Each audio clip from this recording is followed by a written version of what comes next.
আমাকে সবাই ভুলে গেছো তো? ভুলে যাবারই তো কথা, কারণ কতদিন হয়ে গেছে তোমাদের সাথে কথা নেই, দেখা নেই। তো চলে এসেছি আবার নতুন ভিডিও নিয়ে। আশা করবো তোমরা সবাই আমাকে অনেক অনেক ভালোবাসবে আর সাপোর্ট করবে। তো হ্যালো বন্ধুরা, কেমন আছো তোমরা? আশা করছি সবাই খুব ভালো আছো, সুস্থ আছো। আর আমিও খুব ভালো আছি। তো ঘুম থেকে তো উঠে পড়েছি, আর বাবু এখনো ঘুমাচ্ছে, কারণ ওর সকালটা না ঘুম ভাঙতে অনেকটা দেরি হয়। আর আজকে একটু পড়ার ছুটি আছে, যার জন্য ওকে আর ডাকিনি। তো এখন চলে এসেছি ঘর ঝাড় দিতে, তারপর বাইরে যাব, বাইরের টুকটাক কিছু কাজ আছে। এখন চলে এসেছি ছাদে ব্রাশ করতে। আর সকালের সুন্দর পরিবেশটা দেখতে খুবই ভালো লাগে, আর ছাদে যেহেতু অনেকগুলো ফুল গাছ লাগানো আছে, তো সেগুলো একটু সকালের দেখাশোনা করি। তো তারপর চলে গেছিলাম পুজো করতে। আর আমি তো না খেয়ে পুজো করি, যার জন্যে এখন আমি ঘুম থেকে উঠে স্নান করে আগে পুজোটা সেরে তারপরে রান্না করি। না হলে কি হয় বলো তো, পুজো করতে করতে অনেকটা বেলা হয়ে যায়। যেমন সকালে ঘুম থেকে ওঠা, কিছু কাজকর্ম থাকে সেগুলো করা, তারপরে রান্না করা, রান্না করতে করতে বাবুর খাওয়ার টাইম হয়ে যায়, বাবুকে খাওয়ানো, তারপর স্নান করা, তারপর পুজো করা। এই করতে করতে আমার বেলা 12টা একটা বেজে যায়, যেহেতু না খেয়ে থাকি তো খুব খিদে পেয়ে যায়। তো ওই জন্য আমি কি করি, এখন আগে ঘুম থেকে উঠে স্নানটা করে পুজোটা সেরে নিই, তারপর আমি চলে যাই রান্না বান্না করতে। তাহলে আমার মানে খিদেতে একটু কষ্টটা কম হয়। তো যাই হোক, রেডি হয়ে নিলাম স্নান করার পর। আর আজকে একটা শাড়ি পরেছি, বেশি না গরমে শাড়িটা পরাই হয় না, তো আজকে একটু পরলাম। যেহেতু অনেকদিন তোমাদের সাথে দেখা হয়নি, কথা হয়নি, তো আজকে আসলাম, তো ভাবলাম একটু শাড়িটা পরি। তো যাই হোক, এখন ঠাকুর ঘরে চলে এসেছি, দিয়ে যে বাসি ফুল তারপর থালা বাসন ছিল ঠাকুরের, সেগুলো আগে কলপারে নিয়ে যাচ্ছি, ওগুলো পরিষ্কার করে নেব। তারপর আমি এখন ঠাকুর ঘরটা মুছে নেব। সকালে শুধুমাত্র ঠাকুর ঘরটা মুছে নিই, আর অন্যান্য ঘরগুলো পরে মুছি। তো মোছা হয়ে গেছে, এখন চলে যাব ফুল তুলতে। আর দেখো, এটা হচ্ছে আমাদের ফুল গাছ, কত সুন্দর সাদা সাদা ফুল ফুটে আছে। আর এত পরিমাণে ফুল হয়, গ্রামের প্রতিটা মানুষ আমাদের গাছ থেকে ফুল নিয়ে যায়। তো আমি বারণও করি না, কারণ যেই তুলুক না কেন ফুল তো সেই ঠাকুরের চরণেই যাবে, তাই না? অনেকে জানো তো ফুল নিয়ে অনেক হিংসা করে, তুলতে দেয় না, কিন্তু আমি এরকম করি না। কেউ যদি তুলতে আসে আমি বলি আমার জন্য কিছুটা রেখে তারপর তোমরা নিয়ে যাও। আর দেখো, সকালবেলা দেখলাম একটা মোষের গাড়ি যাচ্ছে রাস্তা দিয়ে। যেহেতু এখন এসব দেখাই যায় না, আগেকার দিনে খুব দেখা যেত, তো তোমাদের সাথে একটু শেয়ার করে নিলাম। আর এই যে দেখো, আমাদের জমির টাটকা পটল, সকালবেলা আমার হাজবেন্ড শ্বশুর শাশুড়ি গেছিল পটল তুলতে, তো ফ্রেশ পটল সেগুলো তোমাদেরকে দেখিয়ে দিলাম। তো তারপর দেখো, ফুল তোলা, ঠাকুরের বাসন মাজা সবকিছু রেডি। এখন আমি চলে এসেছি পুজোর ঘরে, আরতির থালাটাও রেডি হয়ে গেছে। তো চলো এখন আরতি করে নিই।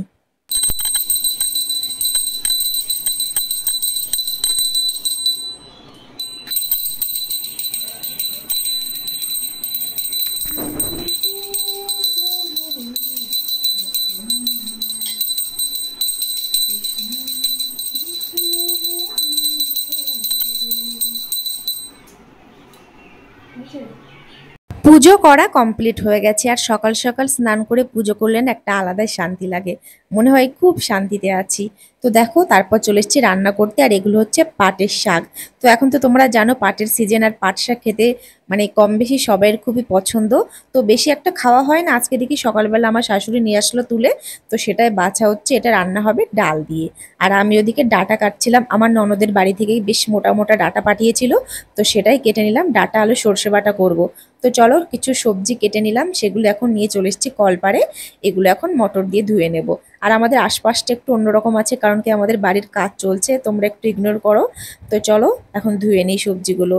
তো মটর চালিয়ে নিয়েছি, এখানে পাটের শাক আছে, আর আলু আর পটল কেটে নিয়েছি, ডাঁটা আলু কেটে নিয়েছি। এগুলো ধোয়া হয়ে গেছে, এখন চলে যাব রান্না করতে। আর এই যে দেখো, কথা বলতে বলতে রান্নাটাও হয়ে গেছে। তো এখানে হচ্ছে পটল আলু সয়াবিনের মাখা মাখা করে নিরামিষ তরকারি, আর তার সাথে হচ্ছে ডাঁটা আলু সর্ষে বাটা দিয়ে ঝাল, আর তার সাথে হচ্ছে অল্প একটু কলমি শাক এনেছিল আমার শাশুড়ি, তো সেটাই কাঁচা লঙ্কা কালো জিরে দিয়ে ফোড়ন দিয়েছি। আর এই যে এটা হচ্ছে পাটের শাক, এটা মুসুরির ডাল দিয়ে করেছি, পেঁয়াজ রসুন কালো জিরে শুকনো লঙ্কা ফোড়ন দিয়ে। এটা খেতে খুব ভালো হয়, কিন্তু দুঃখের বিষয় কি বলো তো, আমি এটা খাবো না, কারণ তোমরা আমার যারা ব্লগ ভিডিও আগে দেখেছো তারা জানো যে আমি মাছ মাংস খাওয়া ছেড়ে দিয়েছি। তো পেঁয়াজ রসুন মুসুরির ডাল এসব কিছুই আমি খাই না। তো আর এই যে আমার ছেলে নিরামিষ তো কিছুতেই খেতে চায় না, তো ওকে যদি একটা ডিম ভাজা করে দাও পেঁয়াজ দিয়ে, ও এক থালা ভাত তো খায় না। মানে যাই হোক, যেটুকু খাই পেট ভরেই খেয়ে নেয়, ডিম ভাজা হলে আর কিছুই লাগে না। তো রান্না বান্নার পরে আমি ছেলেকে খাওয়াতে বসে পড়েছি। তারপর আমি খাবো, কারণ খুবই খিদে পেয়ে গেছে। ডিম ভাজা পেয়ে বাবু তো খুব খুশি, দেখো তোমাদের সাথে কেমন দুষ্টুমি করছে আর ভাত খাচ্ছে। আর ওর হাতে কিন্তু একটা ফোন আছে, ফোন ছাড়া কিছুতেই ভাত খেতে চায় না।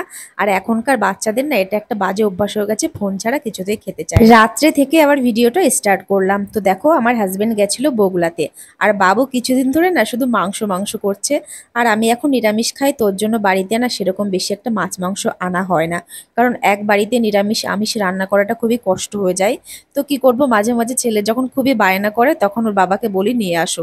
তো কিছুদিন ধরে মাংস খাবো খাবো করছে, যার জন্য ওর বাবাকে বললাম তাহলে বাবু তো বিরিয়ানি খেতে ভালোবাসে, এক প্যাকেট বিরিয়ানি এনে দাও। তো একটা লেগ পিস ছিল আর একটা ডিম ছিল, বাবু সুন্দর করে বসে বসে খাচ্ছিল, ওর বাবাই ওকে খাইয়ে দিচ্ছিল, আমি একটু ভিডিওটা করে নিলাম।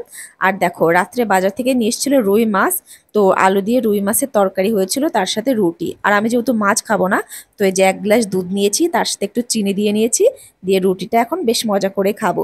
তো চলো বন্ধুরা, আজকের ভিডিওটা এই পর্যন্তই। ভিডিও কেমন লাগলো অবশ্যই বলো। আর অনেক দিন পরে তোমাদের সাথে লং ভিডিও শেয়ার করলাম, অবশ্যই কিন্তু কমেন্টে জানিও। তো কিছু নতুন নতুন ভিডিও দেখতে হলে তোমরা অবশ্যই জানিও। তো চলো, সবাই ভালো থেকো, সুস্থ থেকো, টাটা।